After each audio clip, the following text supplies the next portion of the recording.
ইতিহাস গড়লেন ভুবনেশ্বর কুমার। আইপিএলে যা করলেন বিশ্বে প্রথম। বন্ধুরা, আপনারা যদি দেখতে চান কি রেকর্ড করলো ভুবনেশ্বর কুমার, তাহলে ভিডিওটি শেষ অবধি দেখতে হবে। চ্যানেলটিকে সাবস্ক্রাইব করে একটা লাইক দিতে হবে এবং নোটিফিকেশন বেল আইকন দাবাতে হবে। ভুবনেশ্বর কুমার বৃহস্পতিবার আইপিএল ইতিহাসে এক অন্যান্য নজির গড়লেন। ভুবনেশ্বর কুমার বিশ্বের প্রথম বোলার হিসেবে ভারতে 200 আইপিএল উইকেট পূরণ করলেন।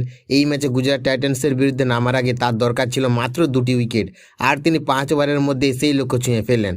প্রথমে আউট করেন সাই সুদর্শনকে, তারপর নিজে তৃতীয় ওভারে শেষ বলে ফেরান শুভমন গিলকে, যিনি 18 বলে 43 রান করেছিলেন। এরপর থেমে থাকেনি ভুবনেশ্বর, তুলে নেন জস বাটলারের গুরুত্বপূর্ণ উইকেট।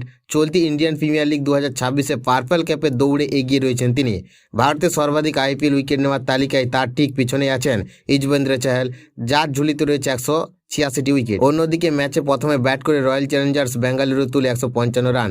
জবাবে গুজরাট 4 উইকেটে ম্যাচ জিতে নেয়, যদিও লড়াইটা সহজ ছিল না। 6 দিন আগে এই প্রতিপক্ষকে হারিয়েছিল বেঙ্গালুরু, যেখানে 81 রানের ইনিংস খেলেছিলেন বিরাট কোহলি।